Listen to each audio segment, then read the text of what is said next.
Bonjour à toutes et à tous, bienvenue dans cette 7e séance du webinaire Positive Future, un séminaire remarquable parce que nous avons une oratrice, Marion Valère, qui a été directement impliquée dans les choix du futur d'une grande ville et pas n'importe laquelle puisqu'il s'agit de Paris.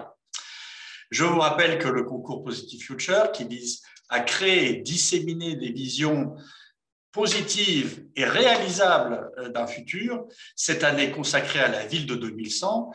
Ce concours est un concours ouvert à toutes et à tous, individuellement ou en groupe, car nous, ces organisateurs, à l'Institut d'études avancées de Paris, à la Fondation 2100 et à l'Institute for Future Studies suédois, nous croyons à la créativité et à l'intelligence individuelle, mais aussi collective. Je vous rappelle aussi que la date limite de dépôt des œuvres approche, puisque c'est le 31 mai. Rendez-vous sur le site positivefuture.org pour les déposer et peut-être pour gagner le premier prix de 10 000 € et voir votre œuvre largement diffusée. Vous avez sur le premier transparent que nous a donné Marion l'adresse du site pour vous la rappeler si vous ne la connaissez pas. Mais maintenant, écoutons d'abord, avant de charger vos œuvres sur le site, écoutons d'abord notre invitée, Marion Valère. Marion Valère est urbaniste et philosophe, ou peut-être devrais-je dire philosophe et urbaniste, puisqu'elle a d'abord été normalienne. Elle est actuellement conseillère de la maire de Paris, en charge de l'architecture, du patrimoine et de la transformation du paysage urbain.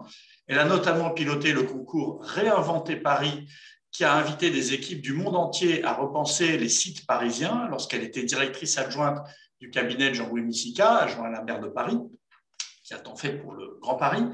Elle a publié en 2016 Artefacts naturels aux éditions de l'Éclat, un livre sur la restauration écologique et sur les possibilités de réhabitation de l'environnement.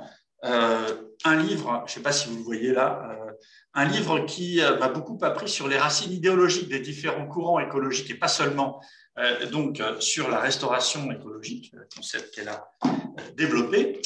Marion Valère interviendra aujourd'hui dans notre webinaire au titre donc, de ses travaux de philosophe de l'environnement et de son expérience au sein de la ville de Paris pour évoquer des perspectives de futur urbain et rural dépassant l'idée d'une dichotomie entre, d'un côté, une nature sauvage sans homme et de l'autre, une ville sans nature.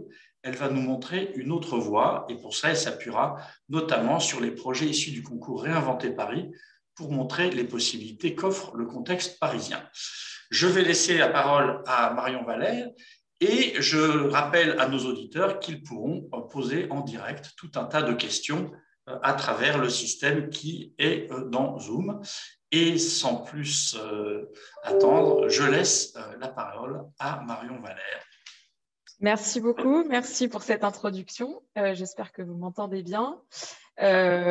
Super.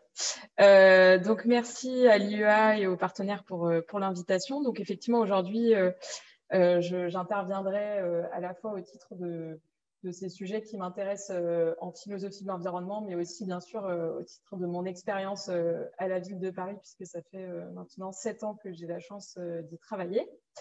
Et donc, j'ai proposé d'intervenir sur ce sujet qui est la restauration écologique urbaine.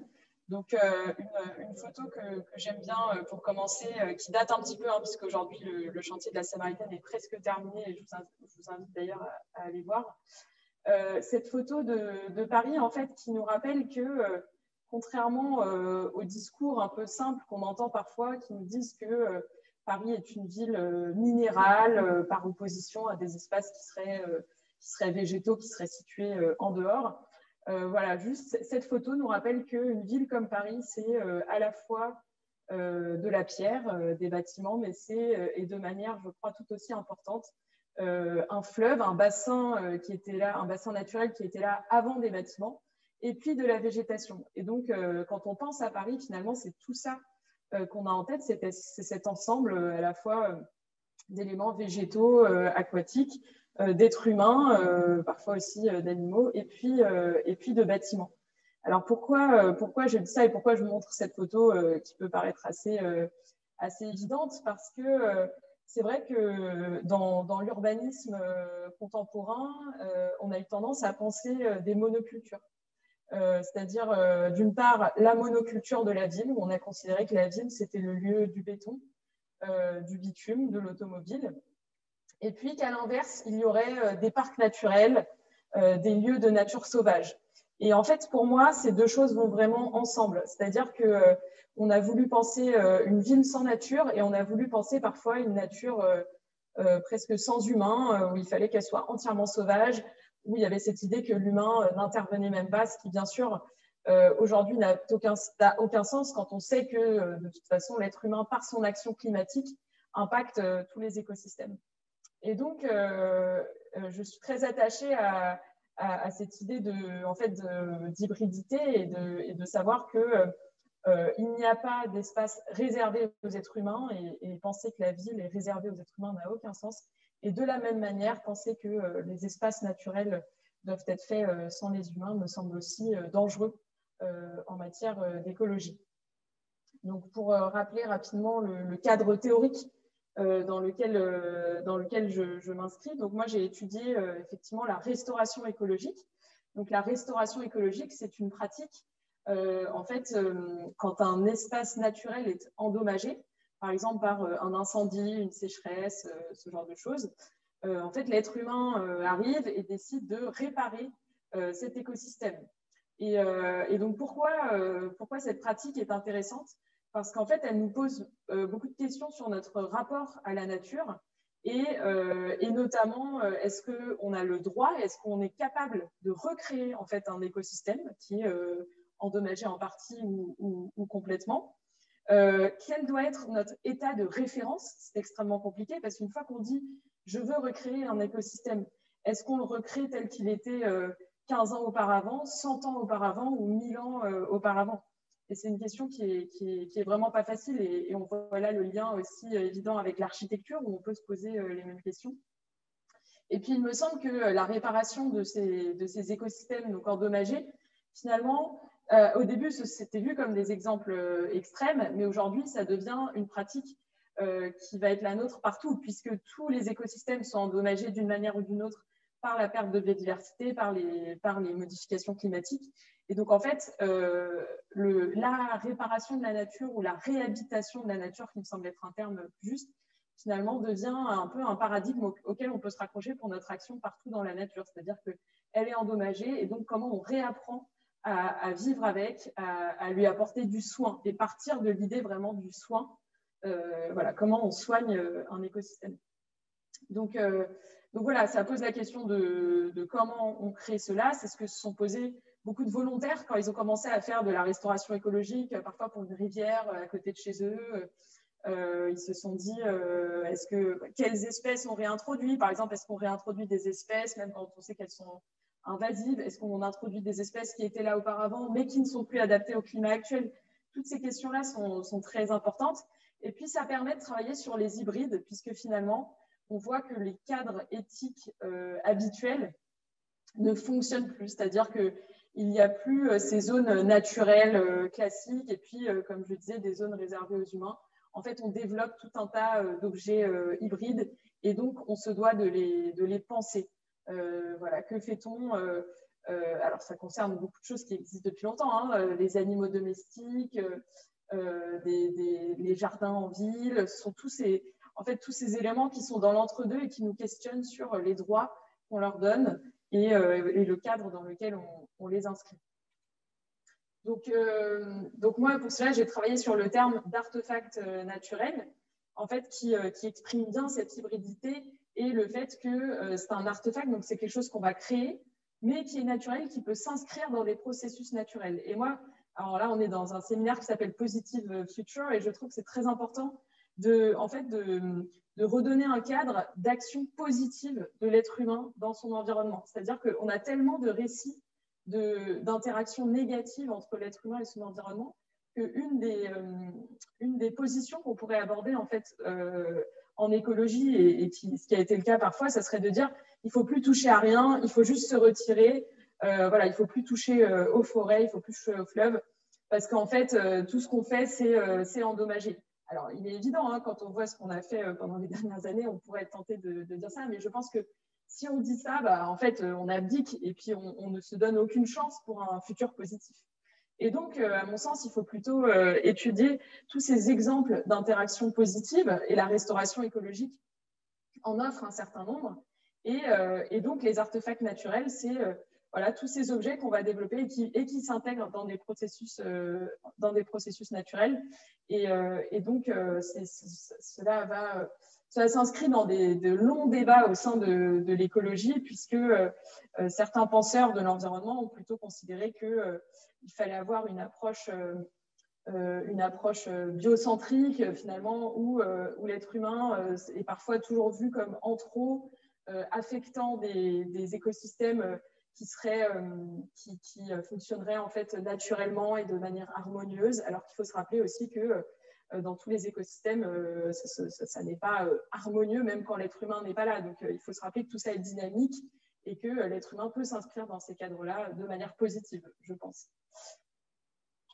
Et donc, pour cela, il y a une expression que j'aime beaucoup, qui est celle de tisser la nature, qui a été proposée par un anthropologue qui s'appelle Tim Ingold. Et finalement, lui, il part de cette question assez simple. Y a-t-il des choses non naturelles? Il dit que si on pose cette question, on serait tenté de répondre oui, bien sûr, il y a des choses naturelles, il y a des choses non naturelles. Et en fait, il montre qu'il est très difficile de répondre à cette question, puisque, par exemple, on pourrait dire les choses créées sont des choses non naturelles, mais il y a beaucoup de choses que les animaux créent et qui sont naturelles. On pourrait dire les choses régulières sont non naturelles, mais là encore, c'est faux. Il y a beaucoup de choses très régulières dans la nature. Et finalement, on se rend compte qu'il est impossible pratiquement de donner une définition à des choses non naturelles, et que traditionnellement, la seule différence qu'on fait, c'est entre les choses créées par l'être humain et les choses qui ne sont pas créées par l'être humain. Et donc, finalement, il y a dans la pensée collective cette idée que les choses créées par l'être humain ne seraient pas naturelles. Alors que, tout bêtement, quand on sait que l'être humain appartient à la nature, ben, il n'y a pas de raison qu'il ne puisse pas créer des choses naturelles. Et donc, Tim Ingold dit qu'il faut se voir comme, finalement, à chaque fois qu'on interagit avec l'environnement, comme tressant une corbeille, tissant quelque chose. Et ce paradigme-là nous permet en fait d'interagir avec l'environnement de manière harmonieuse. Et je trouve que c'est une belle image, parce que quand on tisse, on est dans une interaction permanente entre notre volonté et la matière. Et je trouve aussi que c'est une belle expression pour penser l'architecture, pour se dire on ne pose pas là un bâtiment, mais en fait on tisse et on interagit avec une matière qui est vivante. Voilà, donc rapidement, les débats que pose la restauration écologique, c'est d'abord le débat de la fake nature, donc une contrefaçon de nature finalement qu'on produirait, qui ne serait pas la vraie nature. Mais alors, qu'est-ce que la vraie nature? Est-ce que c'est celle, encore une fois, où l'être humain n'est pas intervenu? Le problème de la compensation, parce que bien sûr, si on dit on peut restaurer la nature, bah, dans ce cas-là, on pourrait tout détruire pour le recréer ailleurs, mais ça serait dangereux, évidemment. Et puis, la question de est-ce que ce qui est créé par l'être humain est nécessairement inférieur à ce qui a été créé, on va dire, naturellement par des écosystèmes. Donc, tous ces débats-là ont beaucoup animé les philosophes de l'environnement et nous permettent d'avoir un cadre de réflexion qui est intéressant sur ces sujets. Et donc, un terme qui me semble important, comme je le disais, cette dichotomie entre la ville très humaine et puis la nature sauvage. Il y a ce terme de wilderness qui a été développé par des auteurs américains avec l'idée de l'espace sauvage, que je trouve aussi compliqué parce que parfois ce discours-là exclut l'être humain et fait croire que les espaces sauvages sont des espaces meilleurs parce que l'être humain n'y est pas. Et pour moi, là, il y a un souci de récit positif, parce que si on se dit que ces espaces-là sont les meilleurs, est-ce que ça veut dire que voilà, partout où intervient l'être humain, c'est nécessairement moins bien? Donc ce mythe de la nature vierge, sauvage, assez limite et ses dangers. Et donc je pense que nous avons besoin de récits de bonne cohabitation. Voilà, et donc moi, ce qui me semble intéressant dans la restauration écologique et ce terme d'artefact naturel, c'est le fait de réapprendre, comme je le disais, les liens de soins et de responsabilité envers l'environnement, et de se dire que via des projets aussi de réparation, de restauration, on peut tous réapprendre une manière saine d'interagir avec notre environnement. Et à avoir un cadre éthique pour penser ces entités. Voilà, donc beaucoup de textes. On va passer à des parties plus d'images.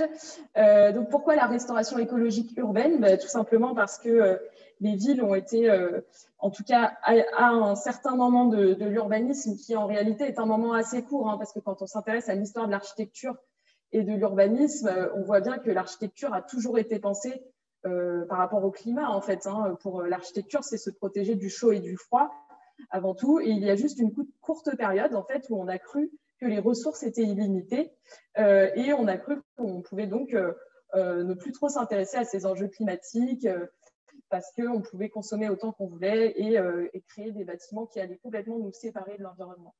Donc, ça a amené donc ça, plus l'automobile, parfois des villes un petit peu inhumaines.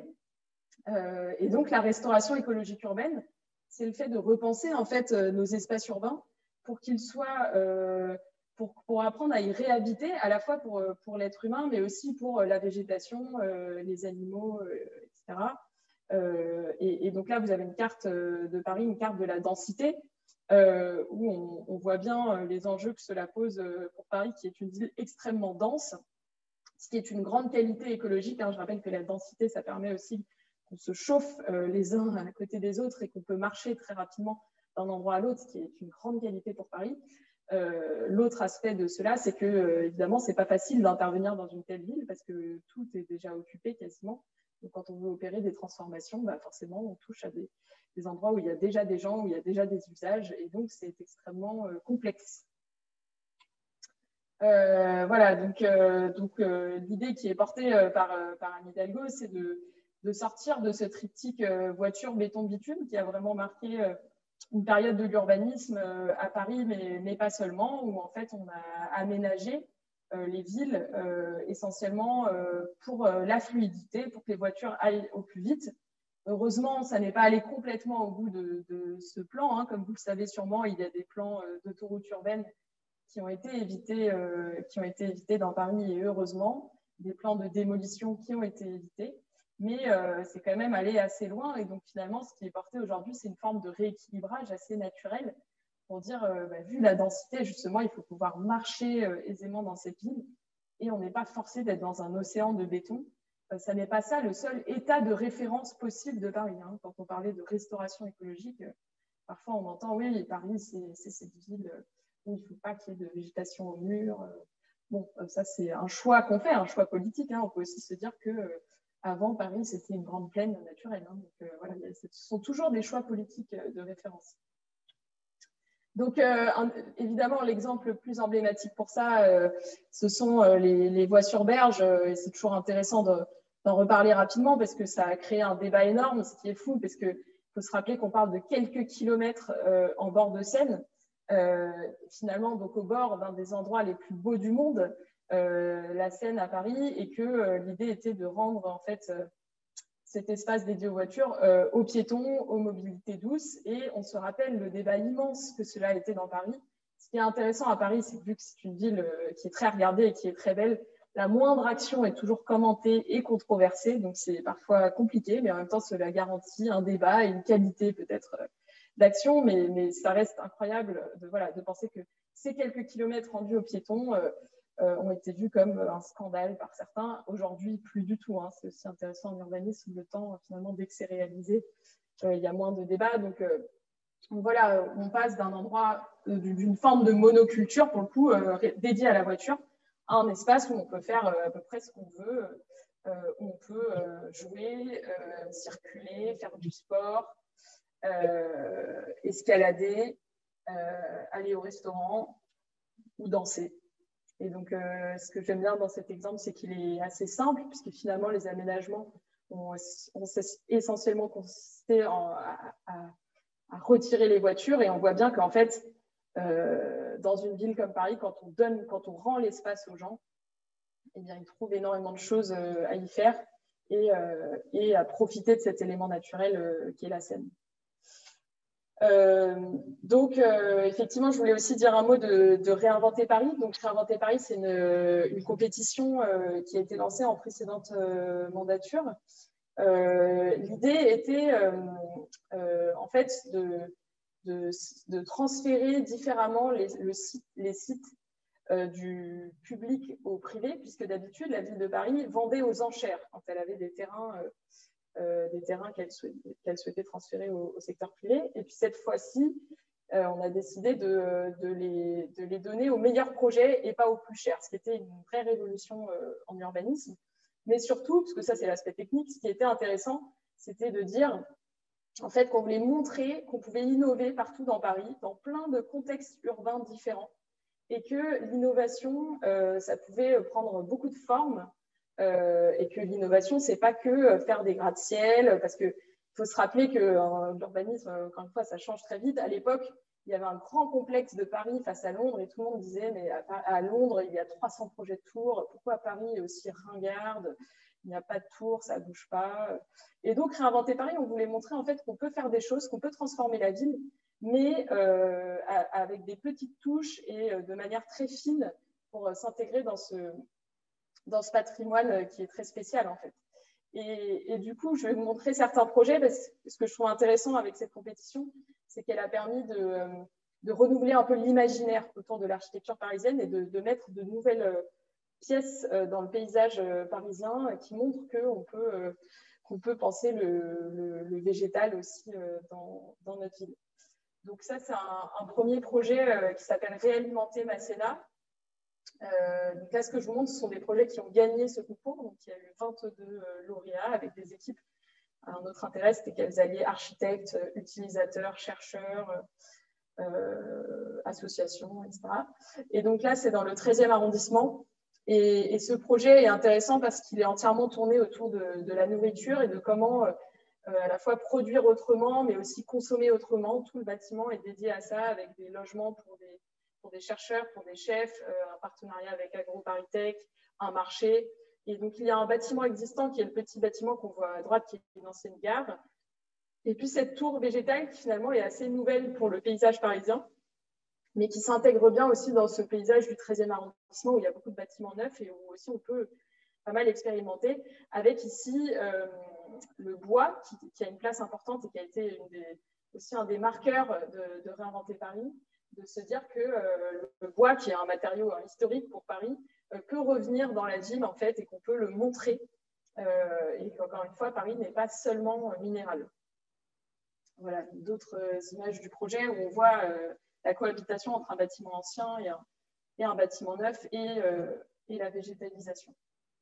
Un autre projet assez emblématique, c'est celui de 1000 arbres, et donc là, qui est très symbolique parce qu'on est au-dessus du périphérique, et l'idée était de montrer que même sur l'endroit qui est vu comme le plus hostile de Paris, donc ce périphérique qui est une fracture entre Paris et la banlieue, on peut installer de la végétation. Et on peut installer, en fait, créer un passage qui serait à la fois un bâtiment et une forêt. Et donc, ce bâtiment a beaucoup marqué l'imaginaire pour se dire, voilà, même à cet endroit-là, en fait, on peut penser complètement autre chose avec donc cette image intérieure.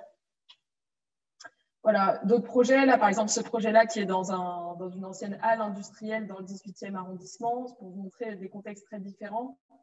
Et puis, ce projet que vous connaissez peut-être, ce site qui est l'ancienne préfecture, donc à Sully-Morland, où là, c'est surtout de la rénovation. Donc, c'est un bâtiment assez austère, mais à Paris, finalement, on se dit que tous les patrimoines ont leur intérêt. Et donc, ce bâtiment, on a choisi plutôt de le conserver et de le modifier avec un projet avec notamment une œuvre d'art en haut qui permettra à tout le monde aussi de voir cette vue incroyable qui est là-bas. Et ce bâtiment, il va être ouvert à tout le monde. Et puis, il y aura de l'agriculture urbaine sur le toit. Et on voit ici qu'on peut amener aussi de la végétalisation sur des bâtiments sans pour autant les défigurer, et que ça peut tout à fait trouver sa place dans un bâtiment qui fait partie de notre patrimoine. Donc voilà, des projets très différents. À la suite de l'annonce des résultats, Le Monde avait titré 22 nuances de vert. Et c'est vrai que c'est pas comme ça qu'on avait rédigé la compétition au début, mais finalement, c'est comme ça que les architectes ont répondu. Et les architectes sont toujours très importants pour dessiner des récits positifs. Et eux, le futur de Paris, ils le voyaient plus végétal. Et ce qui est intéressant, c'est que quand on fait le budget participatif chaque année et qu'on demande aux Parisiens de proposer des projets et de voter, ce qui ressort pratiquement toujours en premier, c'est la végétalisation. Donc, en fait, c'est une attente qui est exprimée par tout le monde parce qu'on voit bien que cette ville, elle a besoin de respirer et qu'il n'y a pas de raison qu'on ne puisse pas mettre plus de végétation dans les rues parisiennes ou sur les toits ou partout. Donc, ce concours, il a montré, en fait, justement, qu'on pouvait intégrer de la végétalisation un peu partout. Là, je vous montre des photos de projets de Réinventer Paris qui sont réalisés. Donc l'urbanisme, ça prend du temps, mais on a des projets qui sont en train d'être livrés. Tout ça, ce ne sont pas que des belles images, ce sont des vrais projets aussi avec des modèles économiques. Donc là, c'est un projet qui s'appelle la Ferme du Rail que je vous invite à aller voir, qui est dans le 19e arrondissement. Il y a un restaurant, vous pouvez même juste vous promener. C'est un bâtiment qui est fait uniquement avec des matériaux d'Île-de-France, il me semble, donc vraiment bois, paille, qui montre qu'on peut recréer des filières aussi entre urbain et rural. Il faut savoir qu'aujourd'hui, quand on utilise du béton, souvent, quand on demande mais d'où vient le béton, les gens ont du mal à répondre. Et en fait, le sable est extrait parfois à l'autre bout de la planète. Peu de gens connaissent la composition du béton. Et on essaye de renouer en fait, avec des matériaux historiques de l'Île-de-France, qui sont la pierre, la paille, le bois qui est présent en France qu'on peut utiliser. Et donc, ça donne une architecture intéressante avec aussi là, beaucoup de végétalisation. Et donc, voilà, un projet qui mêle du logement et une ferme. Un autre projet qui est réalisé dans le 13e arrondissement, qui s'appelle Edison Light. Donc, la végétalisation va pousser, mais c'est déjà assez végétalisé. Donc là, c'est une façade qui est très végétalisée et puis également un toit avec des logements participatifs où du coup, tous les habitants peuvent s'occuper de la végétation qui est présente. Et ce qui est intéressant, c'est que là, à chaque fois, ça ressemble à l'image. Donc, on voit que ce ne sont pas que des perspectives d'architectes. Ça peut exister en vrai. Et là aussi, le bois qui est très présent. Et puis voilà, je voulais montrer aussi d'autres images d'agriculture urbaine pour rappeler que ça s'est énormément développé à Paris dans les dernières années. Aujourd'hui, Paris est vu comme une référence en matière d'agriculture urbaine. Et il faut se rappeler qu'au début, certains trouvaient cela anecdotique qu'on puisse faire de l'agriculture urbaine à Paris, ou ils disaient que c'était gadget, alors qu'en réalité, rien que pour des vertus pédagogiques, le fait de permettre à des enfants de voir comment des légumes, des fruits, des plantes poussent au-dessus d'une école ou de n'importe quel bâtiment, c'est essentiel pour réapprendre à vivre avec son environnement. Il faut déjà comprendre comment tout cela fonctionne. Et rien que pour ça, l'agriculture urbaine a des vertus très importantes. Et là aussi, cela peut s'intégrer dans des contextes très différents. Là, sur le toit de l'Opéra Bastille. Des endroits qu'on ne soupçonne pas forcément. Et du coup, suite à Réinventer Paris, on a essayé de repenser les grandes règles en fait, qui régissent les manières de construire à Paris. Et on a été aidé pour cela par toute une communauté d'architectes et de penseurs qui ont envie de faire évoluer les choses. Par exemple, ce pavillon qui avait été installé devant l'hôtel de ville pendant la COP21, donc ça date un peu, qui est entièrement fait de matériaux de réemploi. Donc là aussi, c'est une nouvelle esthétique qui arrive où en fait on se dit maintenant, le premier geste, c'est de regarder ce qu'on a comme ressources disponibles en réemploi. Ça ne vaut pas que pour les petits objets du quotidien, ça vaut aussi pour l'architecture. Et ça peut donner des choses assez intéressantes, y compris dans Paris. Et donc, on a essayé de penser des nouvelles règles en fait, pour ce nouveau paysage parisien, en rappelant que les enjeux écologiques sont énormes, puisque la construction consomme 50% des ressources naturelles et produit 25% des émissions de carbone. C'est absolument énorme. Ce que représente le secteur de la construction, je ne sais pas forcément. Donc, ces règles, c'est d'abord changer la recette des matériaux. Le béton, qui était la norme, pour nous, doit devenir l'exception. Et là aussi, je pense qu'il y a beaucoup de possibilités de récits positifs, parce que, en fait, le fait de changer les matériaux, ça permet de créer des liens, des partenariats avec des territoires.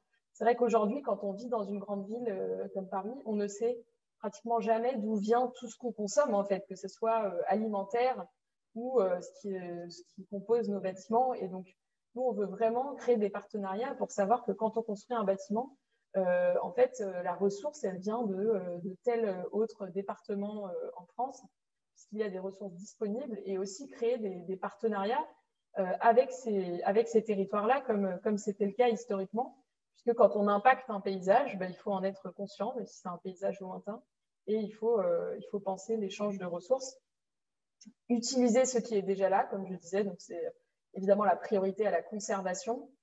Dans l'urbanisme français, pareil, il y a eu toute une période de démolition. Aujourd'hui, heureusement, on en revient et on se dit avant tout, dès qu'on peut garder, on garde, on réemploie. Et puis, profiter de chaque bâtiment pour créer un écosystème. C'est-à-dire qu'aujourd'hui, on considère qu'il n'y a pas de… Enfin, les mètres carrés à Paris sont extrêmement précieux. Paris est une ville très dense. Donc, dès qu'on crée un mètre carré, il doit apporter à la ville, aussi bien en termes d'intérêt général, de services pour le quartier, mais aussi en termes de services écosystémiques. Et donc, on demande maintenant aux opérateurs, quand ils créent des mètres carrés, en fait, aussi de planter des arbres, d'apporter de la végétalisation à la ville. Et on pense que c'est comme ça qu'on arrivera à avoir une ville équilibrée. Donc, tout ça constitue une petite révolution. Et c'est pour cela aussi qu'on a engagé une modification du plan local d'urbanisme qui régit les règles pour tous ceux qui construisent, parce qu'on a besoin de faire de ces règles-là, en fait, des principes quotidiens, ce qui n'est pas toujours facile par rapport aux lois françaises. D'autres exemples donc de bâtiments qu'on connaît bien, la tour Montparnasse, pareil. Quand vous avez un bâtiment comme celui-là, vous pouvez décider de tout changer ou bien de ne rien changer. Et il y a eu un concours organisé avec les propriétaires de la tour. Et donc là, l'idée, finalement, c'est le projet le plus respectueux par rapport à d'autres qui faisaient des formes très originales, etc., qui a été choisi, qui en fait garde la forme de la tour qui existe pour une… Enfin, qui a sa cohérence, et puis qui change plutôt la couleur et qui apporte des balcons et de la végétalisation.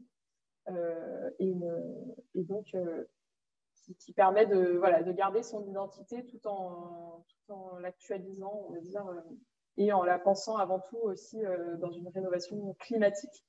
Donc ça, c'est très important, c'est de revenir dans ce moment de l'architecture où les enjeux climatiques, en fait, sont à l'origine des projets et pas juste ce qu'on rajoute à la fin.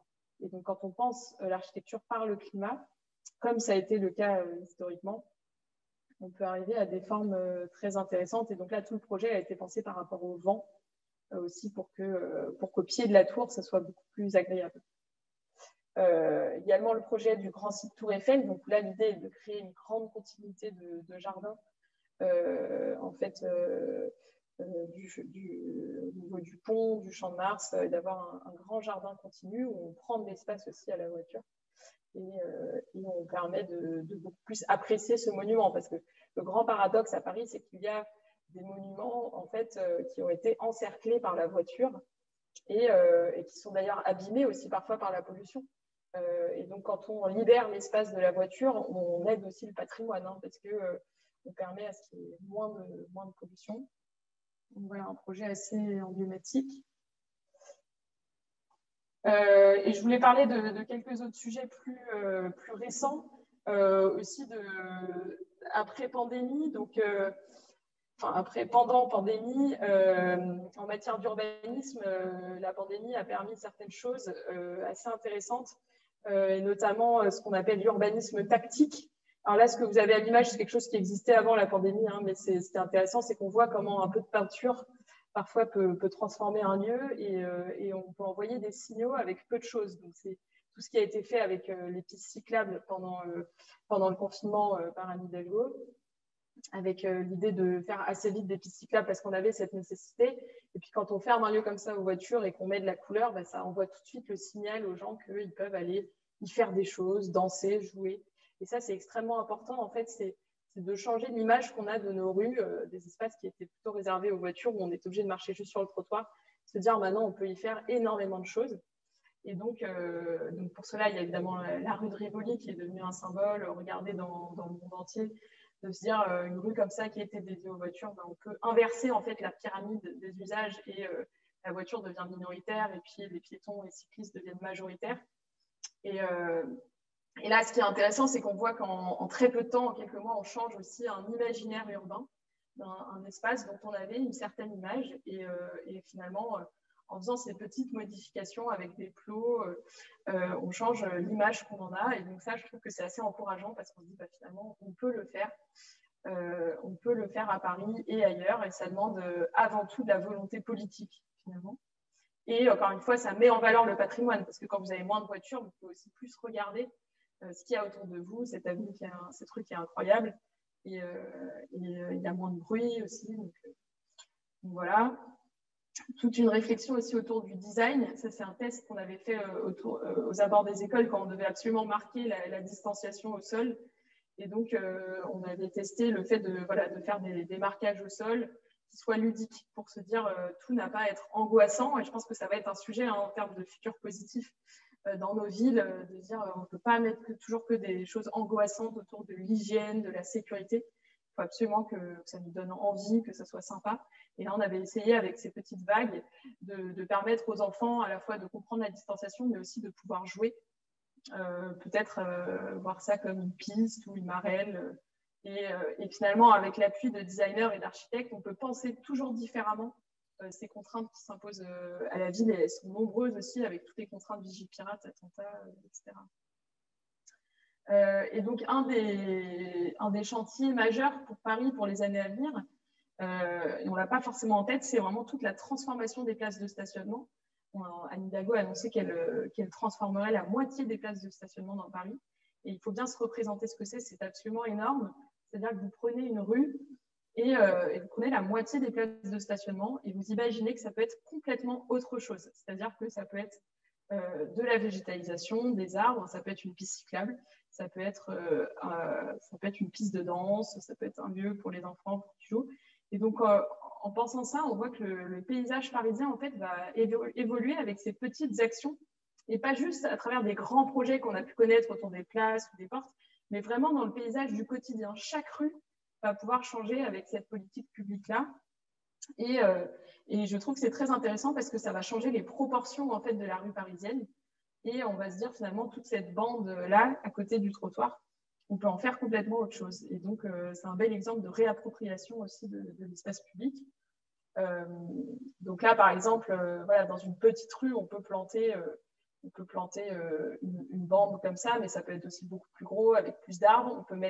On va le faire d'ailleurs des arbres fruitiers. Donc, imaginez aussi que des enfants vont pouvoir accéder à des arbres fruitiers dans leur rue. On peut mettre des parclettes. Donc, il y a eu les terrasses éphémères qu'on connaît bien à Paris, où là aussi, c'est un bel exemple d'urbanisme tactique, puisque finalement, il y a eu une autorisation et qui a permis de voir différemment toutes ces places de stationnement. Et donc, un parklet comme ça, c'est la taille d'une ou deux places de stationnement et on peut s'asseoir, passer une soirée à cet endroit-là. Et puis, un projet qui nous tient vraiment beaucoup à cœur, c'est ce qu'on appelle les rues aux enfants ou les rues aux écoles. C'est l'idée qu'on veut créer des nouvelles typologies d'espaces dans Paris et qu'en fait, les rues devant les écoles, ça peut être vraiment des centralités de quartier parce que finalement, c'est des endroits où on attend, où on passe du temps. Et donc, on souhaite en fait dédier ces rues aux piétons dès que c'est possible. Et donc, on coupe la circulation et on va les aménager, donc les végétaliser et permettre aux enfants en fait d'y jouer, d'y faire du vélo parce qu'on sait que l'espace est réduit à Paris, donc on prend toutes les opportunités. Et là, à droite, vous avez l'image d'un projet qui s'appelle la rue Golotte, qui est dans le 3e arrondissement, qui est porté par des bénévoles, qui est un projet incroyable où, en fait, régulièrement, le vendredi, ils occupent une rue, ils rapportent des jeux de plein air. Et tout le quartier vient jouer. Quand on va voir une rue Golotte, vraiment, on se dit, mais c'est incroyable. Avec une toute petite rue, on peut changer la vie d'enfants du quartier et leur donner un nouvel espace de liberté. Et c'est très important dans une grande ville où on a peu d'espace comme Paris. Voilà, donc là, j'ai montré des exemples précis d'urbanisme, mais tout ça, bien sûr, pour moi, doit s'inscrire dans un changement d'échelle qui est celui des biorégions, l'idée que, justement, il faut se reconnecter au territoire de ressources, et donc ça, Bruno Latour en parle pas mal, et notamment dans Où atterrir, cette idée qu'il faut se reconnecter, en fait, à des ressources, se demander de quoi on dépend, de qui on dépend. Et donc, en matière d'alimentation, de construction, comprendre qu'une grande ville comme Paris, ce n'est pas une ville hors sol. On dépend d'autres territoires, on dépend d'autres paysages, on les impacte. Et donc recréer aussi des récits positifs d'interaction entre l'urbain et le rural. Et ça, j'y crois beaucoup. On commence ça aussi avec les cantines scolaires, se dire que les enfants parisiens, ils peuvent comprendre d'où viennent les aliments de leur cantine scolaire et peut-être aussi se rendre sur ces lieux et ça leur fait des paysages de référence en dehors de Paris et voir un même lieu chaque année, par exemple. Et ça, c'est extrêmement important pour comprendre l'évolution des écosystèmes. Et sans cela, on ne voit pas comment les grandes villes s'en sortiront. Donc, ça me semble essentiel d'avoir cette brique-là dans le récit, parce que les villes ont été trop longtemps hors sol et on ne peut pas refuser de voir complètement tous les flux de matière qui arrivent, et puis c'est même triste. Donc il faut se reconnecter à ça, s'y intéresser, comprendre, et puis faire des partenariats aussi bien autour de l'alimentation, des déchets, de tout ça. Et il y a beaucoup de collectivités qui sont intéressées ailleurs en France pour recréer des liens. Voilà, donc finalement, une petite ouverture sur quelque chose qui me questionne beaucoup. C'est-à-dire quand on travaille dans une ville comme Paris, où finalement chaque élément est très beau, chaque élément participe de ce paysage commun. On dit souvent que Paris est une des seules villes où si on voit une photo d'un tout petit bout de la ville, on sait que c'est Paris, parce qu'en fait, il y a cette cohérence très forte, cette régularité à la fois du mobilier, du sol, de tout. Et donc, pour autant, on veut aussi transformer la ville pour toutes les raisons que j'ai données, pour ces raisons climatiques, sociales aussi, créer du logement social, continuer à permettre à de nouvelles personnes d'arriver dans la ville. Et donc, tout cela pose une question très compliquée qui est finalement qu'est-ce qu'on garde, qu'est-ce qu'on ne garde pas, puisque quand on transforme, on doit aussi parfois ne pas garder certaines choses. Et donc, je trouve que c'est une question centrale dans le patrimoine et l'architecture. Mais finalement aussi, est-ce que pour certaines choses, on va garder seulement des traces, mais pas la totalité? Quel moment de référence on choisit? Parce que pour certains bâtiments, on a beaucoup de moments de référence qui sont intéressants pour certains lieux. Et donc, est-ce qu'on choisit de revenir à une époque assez récente ou beaucoup plus ancienne? Finalement, là aussi, ce sont des choix historiques et politiques. Et puis, étendre cette notion de patrimoine qu'on a parfois trop réduite aux bâtiments, et se dire qu'on a aussi un patrimoine végétal avec des arbres qui sont là depuis extrêmement longtemps, qui font partie de l'histoire de la ville. Donc, les intégrer à cette notion de patrimoine. Le patrimoine populaire, pas seulement un patrimoine élitiste des grands bâtiments, mais aussi un patrimoine du quotidien. Et c'est là où je dis que tout a un intérêt, parce que finalement, vous prenez n'importe quel bout de bâtiment dans Paris, ce sont des familles qui ont vécu, pour qui ce sont des bâtiments qui ont beaucoup d'importance. Et donc comment on choisit? Et en tout cas, ça me semble très important de garder aussi ce patrimoine du quotidien, les maisons d'angle, le patrimoine industriel, le patrimoine ouvrier. Et puis, j'ai rajouté le matrimoine, parce que quand même, se rappeler que tout n'a pas été construit et pensé que par des hommes. Donc, cette notion de matrimoine, je la trouve intéressante pour cela. C'est aussi de se rappeler que l'histoire d'une ville est fondée pas que sur l'intervention de grands hommes, mais par beaucoup de personnes différentes. Et donc, dans ce qu'on garde dans la ville, on doit aussi montrer en fait toutes ces différentes interventions et toutes ces personnes différentes qui ont participé. Et donc, comment on étend toutes ces protections parce qu'on est attaché à tout ça sans créer une ville-musée. Donc, voilà, c'est un beau défi. Comment ne pas patrimonialiser tout, comment garder la possibilité de transformer. Parce que quand on ne veut plus rien changer, c'est qu'on n'est pas à l'aise avec ce qu'on a aujourd'hui. Donc, je pense que l'histoire de Paris a toujours été faite de transformation, de grandes modifications. Donc, il faut poursuivre cette histoire. Mais voilà, il faut pas figer, et donc il faut être à l'aise pour débattre et accepter les controverses. Voilà, merci beaucoup. Merci beaucoup pour cette présentation qui est à la fois très réaliste, très positive, en même temps très stimulante.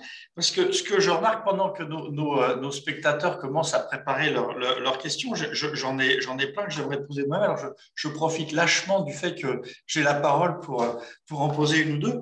Il y a une chose qui me frappe beaucoup, c'est que quand on pense au changement, au futur, et même dans les visions de science-fiction, on voit tout un tas de bâtiments très différents, etc. Et là, ce qui nous est présenté, en fait, c'est qu'on s'aperçoit qu'avec une grande continuité de ce qu'est on va dire le milieu installé, le bâti, les enveloppes, il suffit de changer pas grand-chose, on rajoute quelques balcons, un petit peu de végétalisation, on enlève les voitures et ça change complètement comment dire, d'abord l'aspect et ensuite la vie. Et donc, ce qu'il y a d'intéressant avec Paris, c'est que il semble qu'on a déjà un certain nombre d'expérimentations dont on peut tirer des conclusions. Et est-ce que c'est ce que vous avez montré là sur les bâtiments végétalisés ou sur la rugolote, ça a changé la vie des gens? Qu'est-ce qu'ils en disent? Est-ce que la sociabilité du quartier a bougé? Parce qu'une ville, c'est pas que ses bâtiments, c'est d'abord ses habitants. Donc, qu'est-ce qu'on apprend de ces expériences-là, les bords de Seine, là, qu'est-ce que ça a donné? Tout le monde râlait au début, maintenant, apparemment, ça se passe pas si mal que ça. Qu'est-ce qu'on peut Oui, apprendre de ça? tout à fait. C'est vrai qu'on pense parfois que, enfin, on a parfois ces images, effectivement, un peu de science-fiction, d'innovation urbaine, c'est des grandes tours végétalisées avec des cascades, tout ça. Il y a parfois ces photos qui circulent beaucoup. Et nous, souvent, à Paris, on dit, non, mais attendez, on a déjà en fait une base qui est tellement incroyable et qui est pensée avec tellement d'ingéniosité, parce que, encore une fois, la forme haussmannienne, hein, il faut se rendre compte, on a une chance incroyable qui est qu'on a une forme très, très écologique. L'îlot haussmannien, il permet cette notion de marchabilité. Il permet la densité qui fait qu'on a tous une boulangerie à 3 minutes de chez nous. Mais ça, c'est incroyable, ça, comme base d'une ville. Ça permet un niveau de vie sociale et d'écologie, parce qu'on n'a pas à prendre sa voiture toutes les 2 minutes, qui est... En fait, tout est là, en un sens, franchement, on a un terreau qui est incroyable. Donc après, c'est vraiment se dire, on apporte des petites touches, et parfois, effectivement, ça demande pas tant d'argent que ça. Et notre retour, c'est que, vu que Paris est très dense, vraiment, dès qu'on ouvre un espace, donc sur les berges de Seine, les gens se l'approprient. C'est-à-dire qu'on n'a pas besoin de tout penser en amont, l'usage, de dire cette zone-là, elle va être faite pour ça. La réalité, c'est que dès qu'on ouvre un espace, on est complètement dépassé par les usages.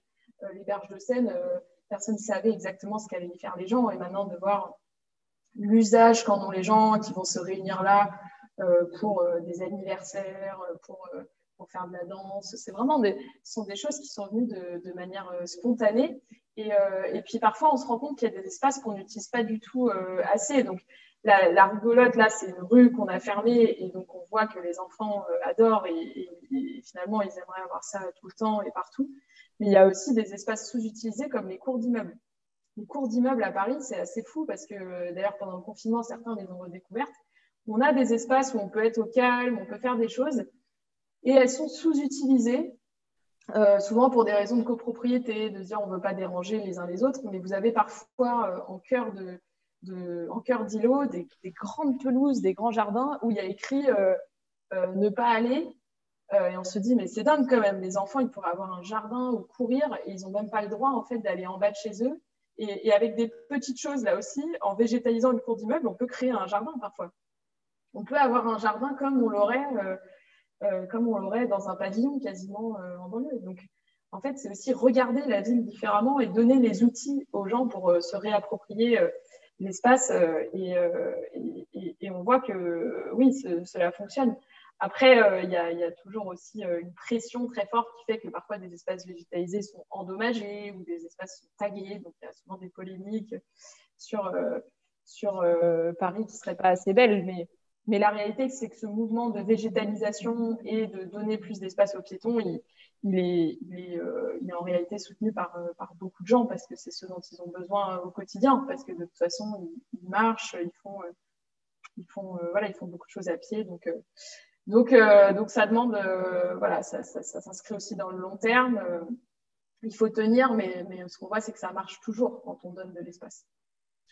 Alors, ça marche comment? Une des choses qu'on essaye de bien faire, mettre en évidence dans les récits de Positive Future, c'est il faut que ça soit réaliste. Et donc, quels sont les modes de gestion économique, politique de ces choses-là? C'est-à-dire que quand on ouvre des espaces comme ça et que ça marche, qui est-ce qui gère? Est-ce que c'est la municipalité qui doit mettre des moyens supplémentaires? Est-ce que c'est des associations? Est-ce que c'est les riverains? Qu'est-ce qui marche? Qu'est-ce qu'il y a de réplicable? Qu'est-ce qu'on peut conseiller aux gens finalement? Alors, je dirais que c'est un des principaux chantiers, vraiment, justement, ce sujet de la gestion, parce que c'est un énorme changement de culture. En fait, historiquement, il y avait un peu cette idée que, il y avait l'espace privé, l'espace public. Et donc, les gens s'attendent à ce que l'espace public soit parfait, qu'on gère tout. Et en même temps, ils ne se disent pas qu'ils pourraient y faire des choses eux-mêmes, végétaliser devant chez eux. Et donc, nous, le changement de culture qu'on essaye d'instaurer, c'est de dire... après tout, on peut aussi végétaliser un pied d'arbre devant chez soi. C'est le principe du permis de végétaliser. Ou même les commerçants, voilà, les terrasses éphémères, c'était aussi de leur dire, bah, vous pouvez aller sur l'espace public, vous avancez. Mais après, en fait, vous devez prendre soin de cet espace en matière de propreté, de sécurité aussi. Et la ville, finalement, sont toutes ces personnes qui sont là et qui veillent les uns sur les autres. Et l'urbaniste Jane Jacobs, qui est une personne importante dans l'histoire de l'urbanisme, elle avait ce concept de Eyes on the Street.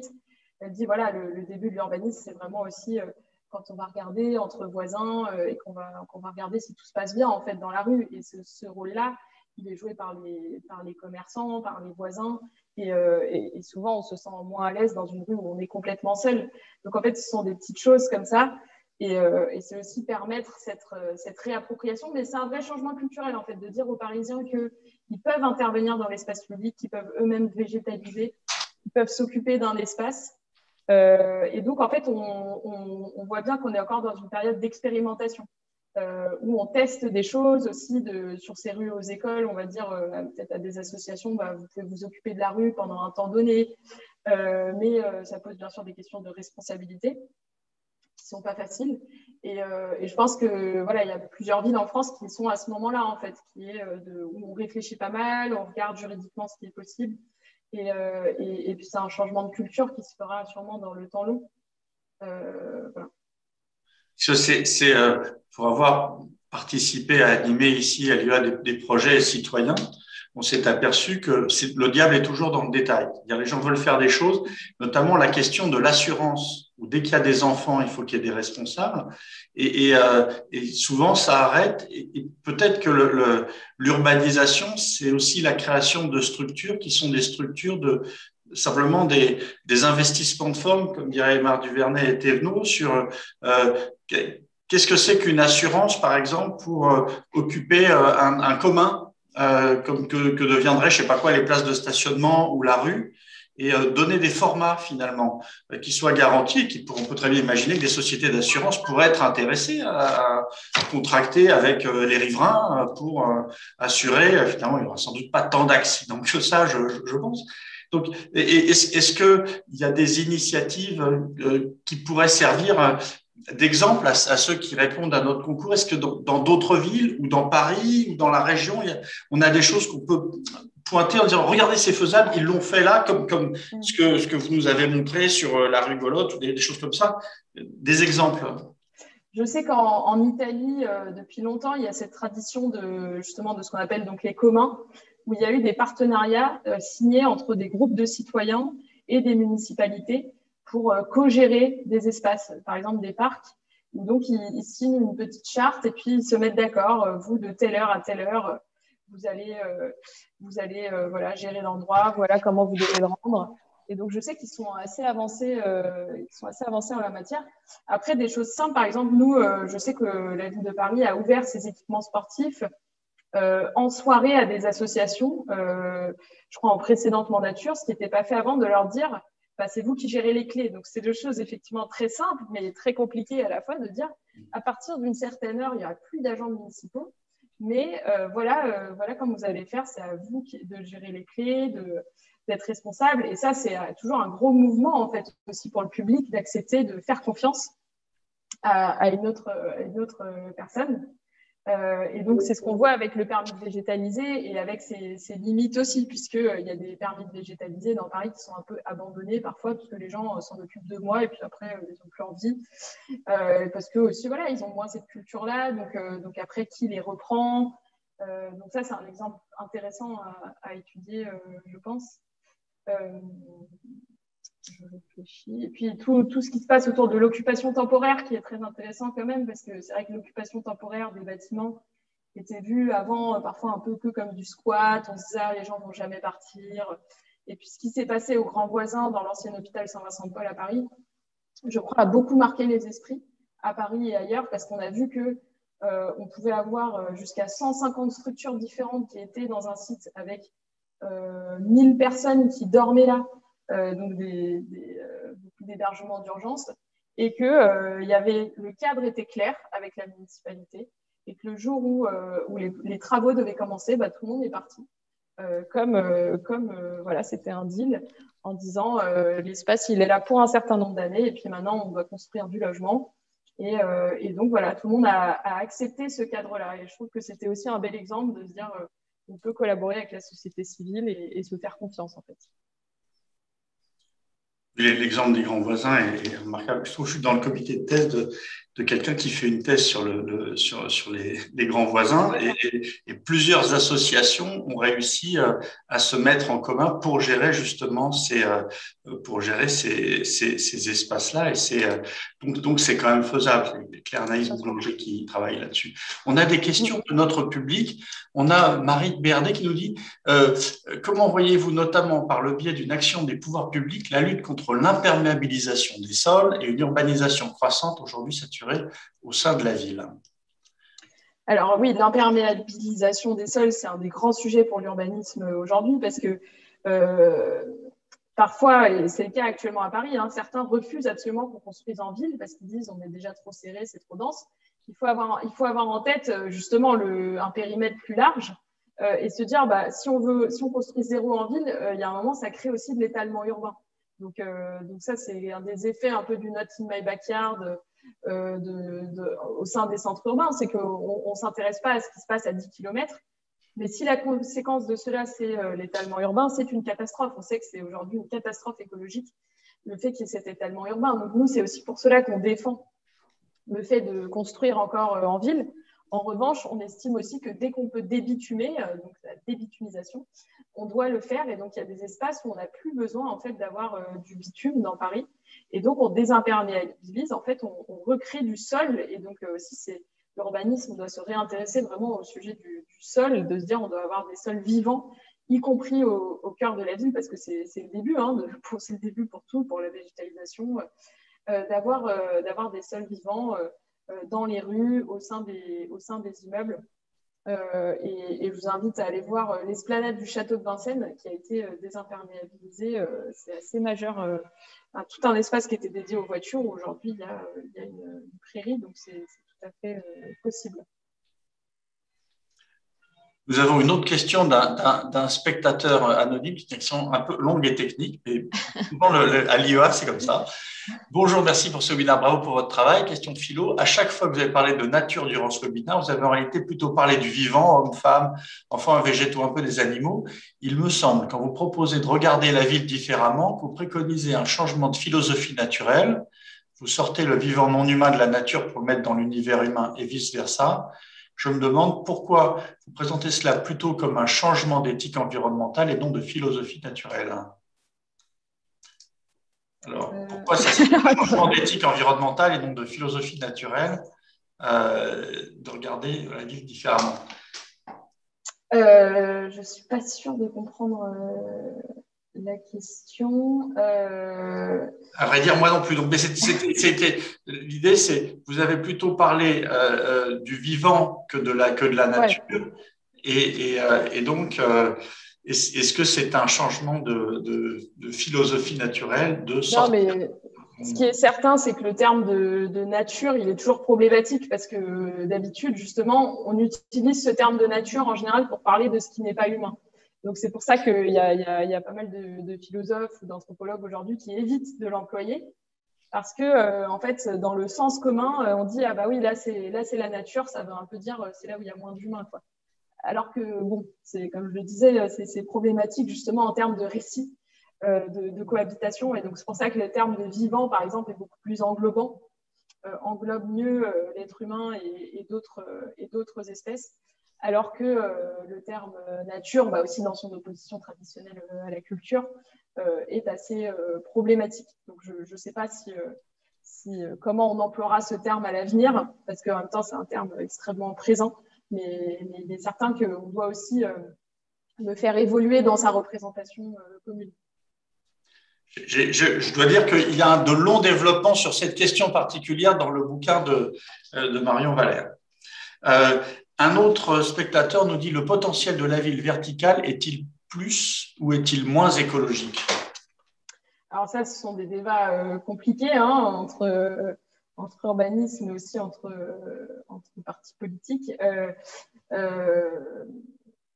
L'idée, nous, en tout cas, ce qu'on porte à Paris, c'est que ça n'est pas gratuit. Comme je disais, les mètres carrés, c'est pas gratuit. Et donc, quand on crée de la grande hauteur, c'est pas anodin pour le paysage. Et donc, nous, l'idée, c'est de créer de la grande hauteur seulement à un endroit où ça va servir à créer une centralité. C'est pour ça qu'il y a le tribunal de grande instance à la porte de Clichy. C'est pour cela qu'il y a les tours du Haut qui sont en train d'émerger dans le 13e arrondissement. Parce qu'à ces endroits-là, on a estimé qu'en fait, c'était un peu des non-lieux, des lieux de passage, et que d'avoir un bâtiment qui marquait le paysage, mais aussi du coup beaucoup de gens qui y vont, en fait, ça crée un nouveau quartier. Et donc, les bâtiments de grande hauteur, ils ont cet intérêt-là. Ils permettent de marquer des repères urbains dans des quartiers qui en manquent. Donc, nous, c'est ce qu'on porte à l'inverse de Londres, hein, comme je le disais, qui a porté une politique où c'était de la grande hauteur partout.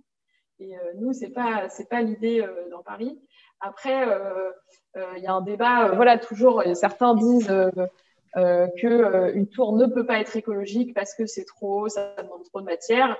D'autres vont dire il vaut mieux construire très en hauteur plutôt que de faire des étalements urbains. Voilà, ce sont des débats extrêmement complexes, mais en tout cas, en termes de paysage urbain, je pense que, encore une fois, les choix ne doivent pas être anodins et que ça doit faire sens pour Paris et pour son histoire. Mais on voit bien, encore une fois, avec le tribunal de grande instance, c'est intéressant parce qu'une fois qu'une tour émerge dans le paysage parisien, elle est très vite acceptée. Le tribunal de grande instance, la tour de Rennes Piano, elle est là, les gens la trouvent plutôt belle et finalement, ça fait souvent très polémique en amont. Et puis une fois que c'est là, voilà, c'est un repère qui est accepté de tout le monde. Donc c'est toujours intéressant de voir l'évolution. Vous avez parlé à un moment du fait qu'il fallait favoriser dans les projets architecturaux ce qui apportait des services écosystémiques. Et donc, mon esprit d'évaluateur, c'est très bien, mais concrètement, quels indicateurs de services écosystémiques vous pouvez utiliser dans la pratique? Il y a le code des marchés publics, qui est un cadre extrêmement contraignant, qui d'ailleurs tend à empêcher d'une certaine manière la collaboration entre ceux qui répondent à des appels d'offres et ceux qui les font pour éviter les collusions. Ça ne simplifie pas la recherche de solutions vraiment adaptées finement. Et puis, on a parfois du mal à évaluer ce que sont les impacts à long terme. Donc, concrètement, comment on fait?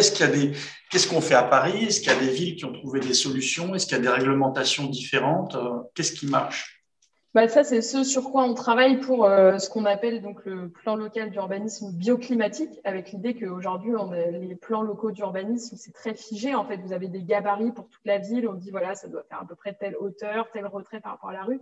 Mais ça ne pense pas par rapport à un environnement dynamique. Et donc, nous, ce sur quoi on travaille, c'est de se dire, pour chaque nouveau bâtiment, on doit pouvoir regarder très précisément par rapport à l'environnement végétal de ce bâtiment, par rapport au vent, à l'ensoleillement, et pouvoir dire,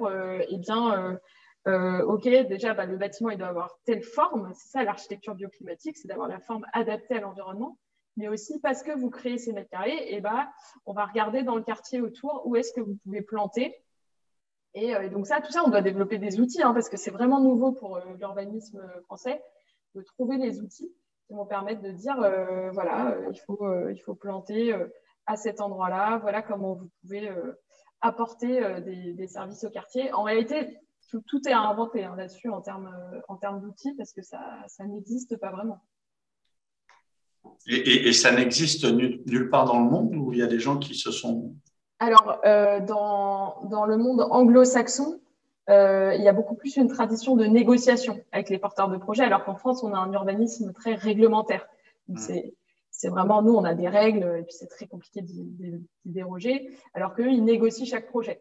Chaque système a ses avantages et nous, clairement, nous, notre urbanisme très réglementé, il est aussi regardé avec beaucoup d'admiration par les anglo-saxons, parce que nous, ça nous permet d'imposer des choses très fortes, par exemple des pourcentages de logements sociaux sur des projets privés que d'autres villes n'arrivent pas à faire. Et donc, en fait, pour nous, je pense qu'il va falloir trouver le bon équilibre entre justement la réglementation et la négociation. Donc, c'est un peu un nouveau cadre qui doit être inventé. Et pour le moment, c'est essentiellement entre, on va dire, les municipalités ou les pouvoirs publics et les porteurs de projets. Les habitants sont inclus d'une certaine manière, à part les enquêtes préalables? traditionnellement, dans l'urbanisme français, c'est vrai que pour un petit projet, le promoteur fait à peu près ce qu'il veut dès lors qu'il respecte la règle. Et puis, quand il y a un grand projet, il y a des concertations réglementaires. Et là, l'idée aussi, justement, est pour chaque projet de permettre un dialogue en amont avec le quartier aussi, par exemple, pour se dire quel service on peut implanter en rez-de-chaussée, qu'est-ce qui aurait du sens à cet endroit-là. Et tout ça ne peut pas être écrit complètement dans une règle. Donc, c'est là où il doit y avoir une forme de négociation et de discussion possible. Alors, j'ai d'autres questions. Marine Brun qui nous dit « Merci pour votre réponse très claire. Concrètement et de manière pragmatique, que pensez-vous de l'architecture verte au service de la végétalisation de l'environnement et des immeubles au sein de la ville et donc d'un simple marketing vert ?» L'architecture verte. Alors, ça, c'est un peu, je dirais, notre travail aussi, c'est de faire de savoir différencier entre de l'architecture qui serait que effectivement du marketing. Parfois, on dit de la salade, quoi, c'est-à-dire on peint un peu de végétation sur le mur. Et nous, justement, notre travail, c'est de nous assurer que en fait, les projets, ils ont un sens particulier par rapport à leur environnement. Donc la végétation, ça concerne le paysage. Donc, on ne fait pas ça n'importe comment. Ça doit avoir un sens. Et puis de nous assurer que voilà, ce sont des projets sérieux avec aussi de l'entretien à long terme, que ça n'est pas que de l'image. Et donc ça, c'est le travail aussi des architectes qui sont à la mairie de Paris et qui ont cette expertise qui permet de dissocier le gadget du vrai projet. Il y a une autre question un peu dans le même sens qui nous parle des ORE, c'est-à-dire les obligations réelles environnementales, incluant le vivement non humain dans le bail immobilier. Existe-t-il déjà des ORE signés dans Paris? Et les réinventions, notamment le bâtiment à 1000 arbres, dont vous avez parlé là sur le périph', les ont-elles signées? Alors, je connais, oui, ce terme d'ORE. Il n'y en a pas encore dans Paris parce que de mémoire, ça a été fait plutôt dans des espaces, des grands espaces plutôt en province, plutôt de type parc naturel, de ce que j'ai compris. Donc, sur Réinventer Paris, parce que la deuxième question porte là-dessus, ce qu'on fait, en fait, c'est qu'on fait signer aux porteurs de projets, et ça aussi c'était assez innovant, des engagements sur l'usage du bâtiment dans la durée. C'est-à-dire que si on leur loue ou qu'on leur vend le terrain, c'est pas juste pour une somme d'argent, c'est aussi avec des engagements dans la durée sur l'usage. Et donc, s'ils ont annoncé, par exemple, qu'ils auraient un potager, je sais pas quoi, ils signent, ils s'engagent à s'occuper de ce potager, en fait, et s'ils ne le font pas, ils auront des pénalités financières. Donc ça aussi, on a introduit une nouvelle dimension dans notre partenariat avec le secteur privé, en mettant ça dans un contrat de vente, ce qui était assez nouveau, ce qui veut aussi dire qu'on contrôle en fait les terrains dans la durée, même s'ils sont passés du côté du privé. Parce que concrètement, les terrains sont vraiment vendus. Enfin, je pense au système britannique, par exemple, où la propriété du terrain, en fait, ne peut pas dépasser une centaine d'années. Il y a le système des baux amphithéotiques. Est-ce qu'on a des expériences là-dessus? Est-ce que les villes qui fonctionnent sur un système de propriété foncière différente ont de meilleurs résultats? Est-ce que ça paraît une très bonne idée, ça, de mettre des astreintes finalement à l'usage et à en général, oui, on vend ou on loue, ça dépend. Souvent, quand il y a des biens à forte valeur patrimoniale, ils sont plutôt loués que vendus parce qu'on estime qu'à un moment, on souhaite garder l'usage de ces bâtiments. Après, quand on a des terrains, parfois un terrain en bord de périphérique où tout est à inventer, où il n'y a pas de valeur patrimoniale très importante, on se dit que c'est pas grave de le vendre. Donc ça, ce sont des choix un peu au fur et à mesure. Et après, on rachète aussi beaucoup. Souvent, ce qu'on oublie, c'est que Paris achète chaque année plus qu'elle ne vend, parce qu'en fait, on achète pour créer du logement social, pour créer des équipements publics. Donc, c'est très dynamique, en fait, justement. Et donc, on rachète des immeubles, on rachète parfois des terrains pour y créer des choses. Donc, c'est pour ça, en fait, qu'il y a toujours cet équilibre. Et quand certains immeubles, on se dit qu'on peut moins les utiliser pour nous, on va plutôt les vendre ou les louer. Et donc voilà, c'est finalement on a tout un patrimoine qu'on doit gérer en fait, aussi comme d'autres organisations. Et en ce qui concerne le logement social, par exemple, j'imagine que la ville ou la région ont plus de marge de manœuvre là-dessus, à la fois en termes de conception et de gestion et d'utilisation. Et on a comment dire, des bonnes pratiques qui sont en train de se construire au niveau national ou international sur comment, quand on a effectivement le contrôle sur les bâtiments, à la fois en termes de construction, de gestion, d'accès finalement à qui est là-dedans, c'est en train de progresser, je veux dire, au niveau mondial, l'architecture de ce point de vue-là et l'urbanisme, ou ça reste… Au niveau mondial, je ne sais pas, j'aurais du mal à dire, mais je sais que pas mal de villes ou de pays à l'étranger nous envient. Quand même, nous, on a des bailleurs sociaux qui ont une masse très importante et donc ça nous permet aussi de contrôler une bonne partie du bâti parce que quand ce sont nos bailleurs sociaux qui construisent ou qui rénovent, finalement, on fait des concours d'architecture qui sont assez exemplaires. Ça nous permet d'avoir des projets d'avant-garde parce que ce sont les élus qui siègent au jury aussi avec des architectes. Et donc, à Paris, le secteur du logement social a toujours été très moteur aussi pour permettre, par exemple, à de jeunes architectes de construire, des architectes vers qui les promoteurs ne vont pas forcément, mais aussi pour tester des choses. Donc, nous, nos bailleurs sociaux testent énormément de choses sur les matériaux, sur la végétalisation.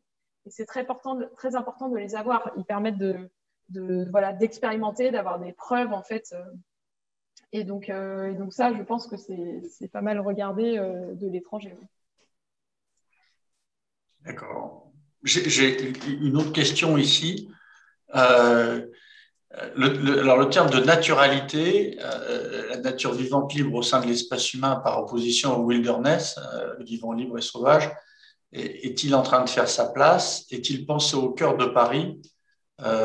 Ou alors chaque vivant non humain est-il technocratisé? Ça, la dernière partie, je ne sais pas très bien, mais c'est cette question de est-ce que vous essayez de recréer au cœur de Paris donc une nature vivante libre, ou est-ce que tout est en fait, je dirais,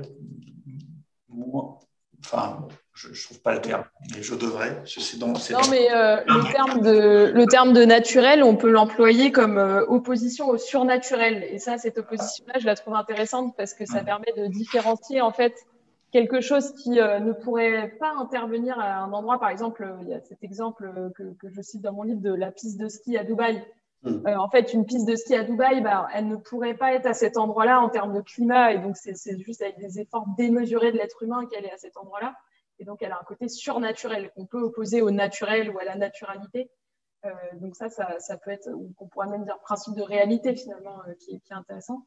Et après, au cœur de Paris, je pense que c'est intéressant d'avoir toute une typologie justement de nature, d'avoir des endroits plus sauvages, entre guillemets, et des espaces très, très appropriés par l'être humain, et d'avoir ces différentes typologies au cœur de la ville pour qu'on voit aussi les différences possibles. Il y a un espace qui avait fait pas mal de débat, qui est le cœur de la Bibliothèque nationale de France. Avec ces arbres, on ne peut pas aller. Et donc, ça questionne toujours. On se dit, est-ce que c'est bien, est-ce que c'est mal? Mais ce que je trouve intéressant dans tous les cas, c'est d'avoir en fait ces différents exemples, parce que ça nous questionne, ça nous confronte. Donc c'est bien d'avoir aussi des grands parcs, des espaces végétalisés plus intimes. Il faut avoir de tout ça, quoi.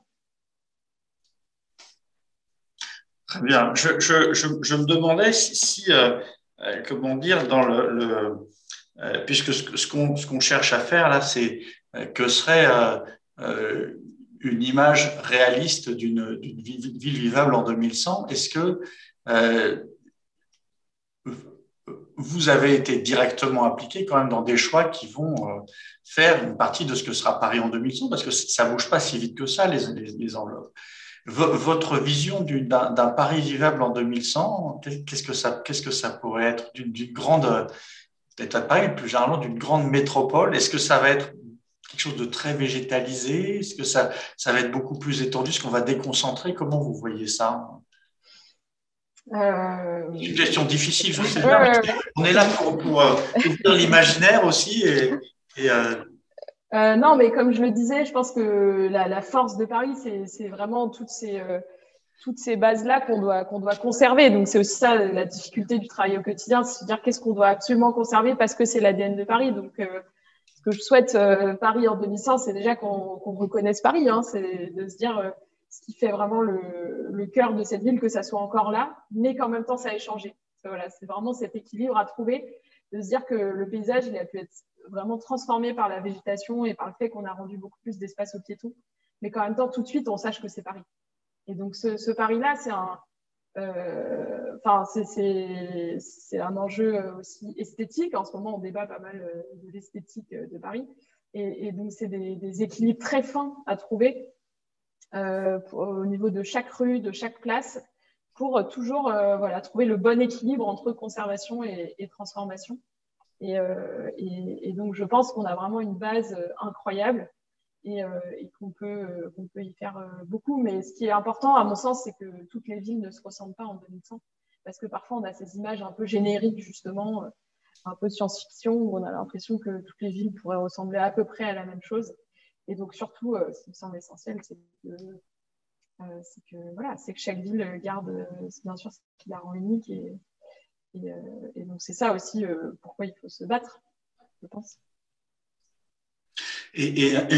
Merci. Et en ce qui concerne le lien entre, on va dire, le centre et la périphérie, est-ce que c'est... moi, je me souviens des premiers travaux de prospective 2100, d'ailleurs fait par nos collègues donc de la Fondation 2100, avec cette vision d'une société duale, avec d'un côté, on va dire, les riches enfermés et protégés avec des barrières, et puis de l'autre, un peu à la soleil vert. Hein. Bon, heureusement, ça n'a pas l'air d'être quand même tellement vers ça qu'on est en train de se diriger. Mais c'est vrai qu'il y a eu historiquement souvent une sorte d'opposition entre Paris intramuros et l'extérieur. Là, je vois qu'il y a un certain nombre de travaux architecturaux qui essayent de passer le périphérique.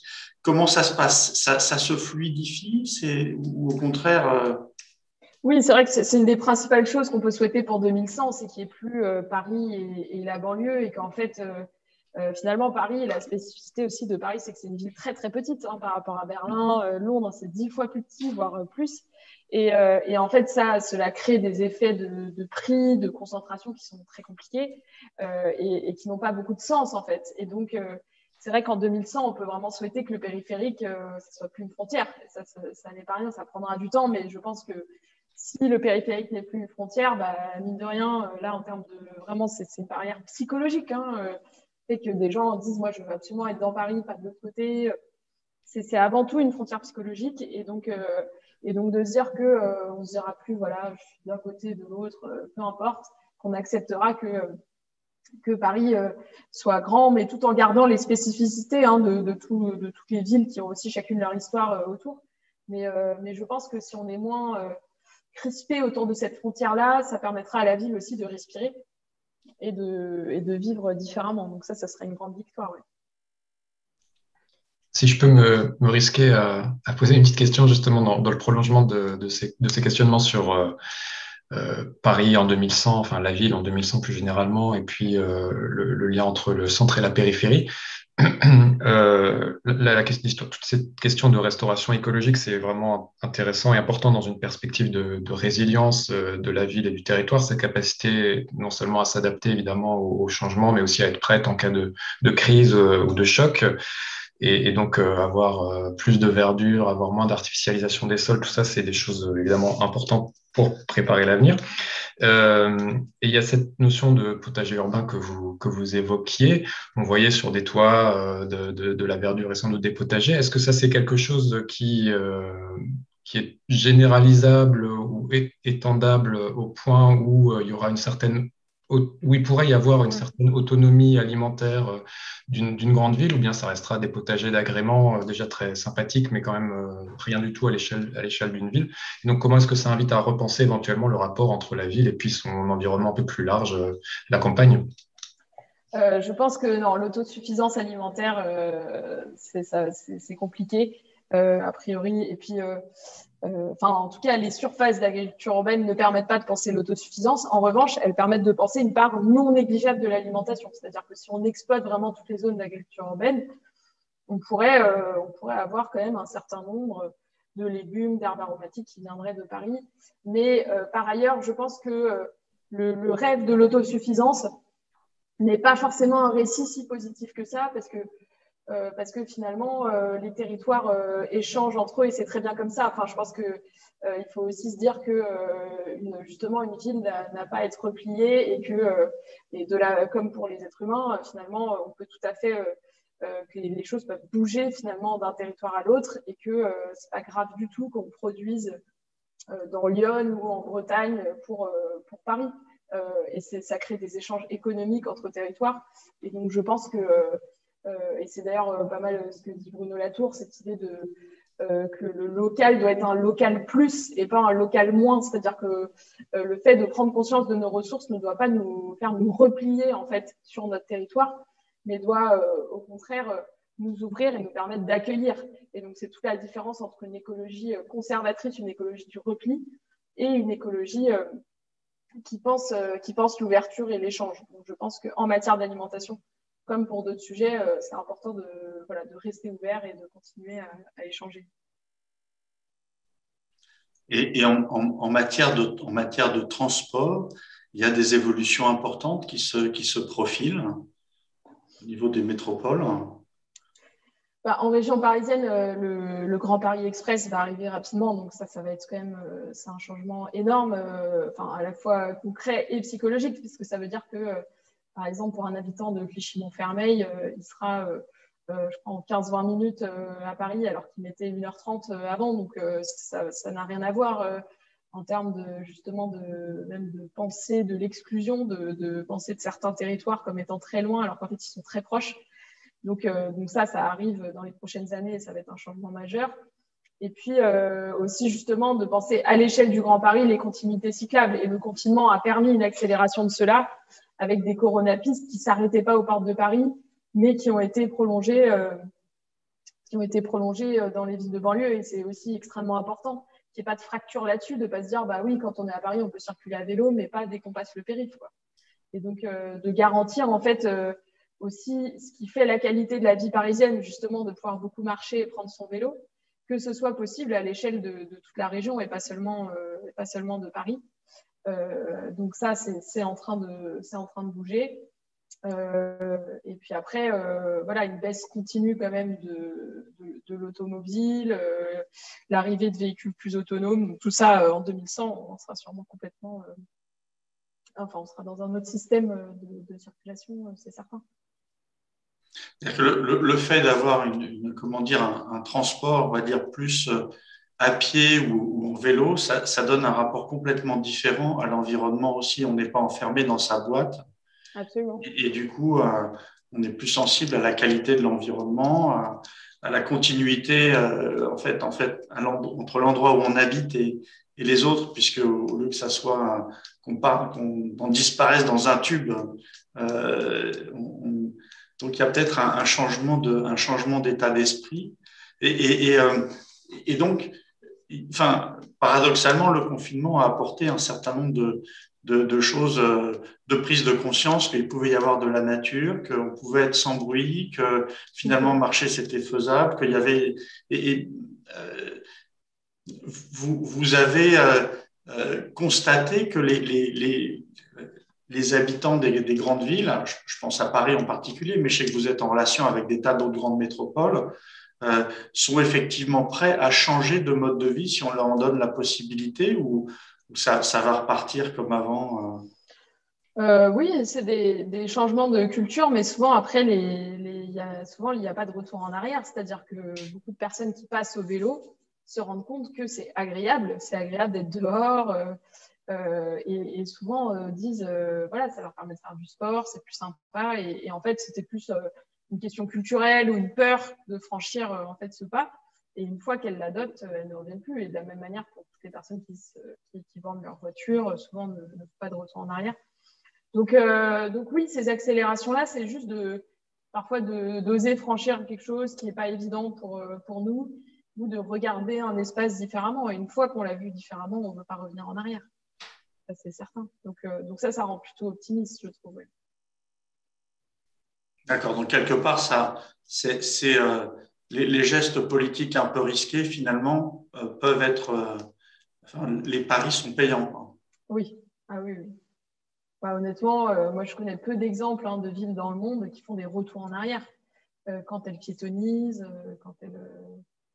Ouais, c'est très, très rare.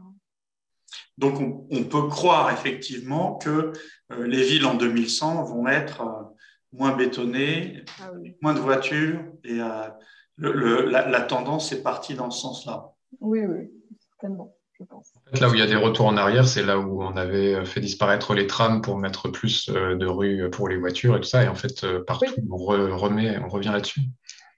Oui, oui, absolument, parce que l'urbanisme est assez cyclique aussi. Donc, effectivement, le tram, c'est quelque chose qui existait avant, on y revient. Ce sont aussi des grands cycles dans l'architecture, tout ça. Mais effectivement, partout où l'urbanisme a été dédié à l'automobile, partout, on en revient. C'est la même chose à New York et à Londres. C'est assez naturel, quoi, finalement.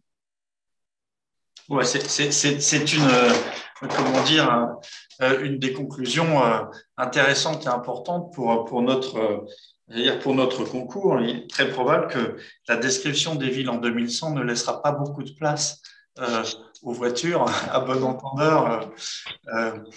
Donc, on est en train d'approcher de la fin de notre discussion. J'ai encore une question à transmettre. Est-ce que la restauration écologique travaille explicitement au retour des moineaux des saumons? Leur habitat est-il question d'urbanisme ou une question des espaces verts? Alors, les saumons, bonne question, je ne saurais pas répondre, mais les moineaux, en revanche, aujourd'hui, on peut penser certains bâtiments aussi en pensant des abris pour les oiseaux et en pensant l'aménagement des toits ou des angles pour qu'ils ne blessent pas les oiseaux. Donc ça fait partie des choses sur lesquelles travaillent certains architectes pour se dire quand on prend en compte l'environnement, c'est aussi prendre en compte toute la faune qui est autour et faire en sorte que l'espace ne soit pas hostile pour cette faune. Et pour les saumons, je ne sais pas. Ça me dépasse. L'avenir nous le dira. Je vois que voilà. On a aussi des merci de spectateurs anonymes. Avant de clore et de laisser peut-être la parole à Simon aussi, parce que je crois que, mais je ne sais pas quel est le sujet du prochain webinaire, mais lui peut-être le sait. J'aurais voulu laisser la parole à Marion, si elle veut nous donner un mot de conclusion ou d'espoir, ou je sais pas, voilà. Non, mais moi, personnellement, cette discussion m'a rendu plutôt optimiste. Je trouve, en parlant, on se rend compte que finalement, la plupart des villes vont dans le même sens, même si c'est lent, parce que l'urbanisme, c'est le temps long.